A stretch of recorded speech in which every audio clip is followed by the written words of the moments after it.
10h midi. Allô Elena ? Elena Morna. Et l'actu santé du jour, c'est avec Isabelle Quenin. Bonjour Isabelle. Bonjour Elena, bonjour à tous. Alors, asthme et consommation de charcuterie, attention, danger. Une consommation trop élevée de charcuterie pourrait aggraver les symptômes de l'asthme. Alors par consommation élevée, on entend manger du jambon, du saucisson et de la viande fumée, pas tous les trois ensemble, 4 fois par semaine. C'est une étude menée par les chercheurs de l'INSERM. Cette étude a porté sur 1000 personnes, dont 400 asthmatiques. Ils ont été suivis pendant 7 ans.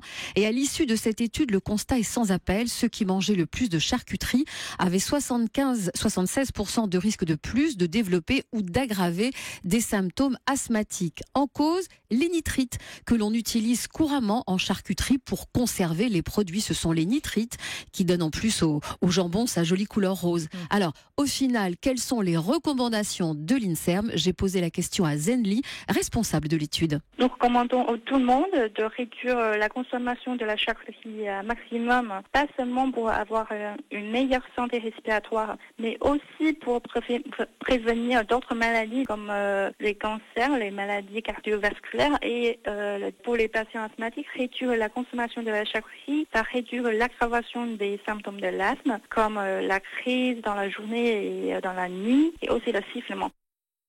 Gérald ? De plus en plus, la charcuterie et la viande sont mises sur le banc des accusés. Vous savez, l'OMS avait fait il y a 2 ans une mise en garde. Et c'est vrai qu'il faut varier l'alimentation. Probablement que ça joue sur les radicaux libres. Là, ça joue avec les nitrites. Ça joue sur les phénomènes de vieillissement. C'est même cancérigène, la charcuterie. Alors, évidemment, à haute dose. Donc, l'idée, c'est de ne pas manger de charcuterie tous les jours, mais de varier, d'alterner avec du poisson et d'alterner avec des œufs, par exemple. Donc, dans le cochon, tout est bon, mais pas tous les jours. Un nouveau défi, Isabelle, fait fureur chez les ados, mais attention, il n'est pas sans danger. C'est le Ice and Salt Challenge, le défi glace et sel. Il cartonne chez les ados, surtout en Angleterre et aux États-Unis.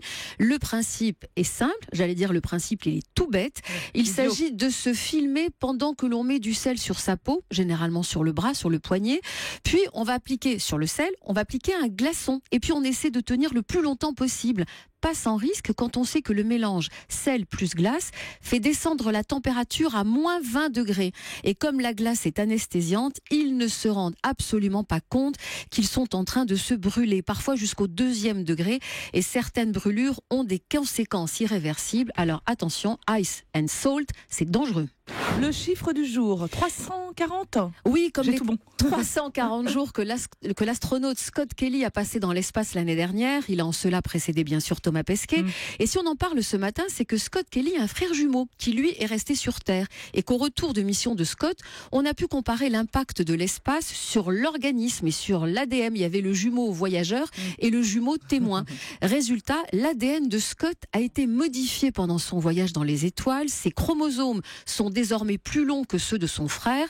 Son profil biologique et génétique a muté. C'est presque, Elena, un scénario de science-fiction. Mais alors, la question qu'on se pose, c'est est-ce que ça peut faire avancer la médecine dans une recherche Bien sûr, ça peut faire avancer la médecine et ça permet de voir, l'âge chronologique comparé avec l'âge génétique, avec cet ADN justement. Et les chercheurs vont même plus loin, c'est-à-dire que ce phénomène du vieillissement, non seulement il n'est pas inéluctable, il ne va pas dans un seul sens, c'est-à-dire on vieillit de plus en plus, mais il est aussi réversible. Et il y a de plus en plus d'études, notamment chez la souris, qui montrent qu'il y a un phénomène dynamique et plastique et même réversible. Et c'est ça qui est intéressant. Mais ça veut dire que tout ce qui est stress, quand on dit que le stress c'est pas bon pour la santé, etc. Là, on a la preuve génétique. Je vous remercie Isabelle. On vous retrouve tout à l'heure pour la rubrique Ça va vous aider. On parle aujourd'hui des troubles de la vue.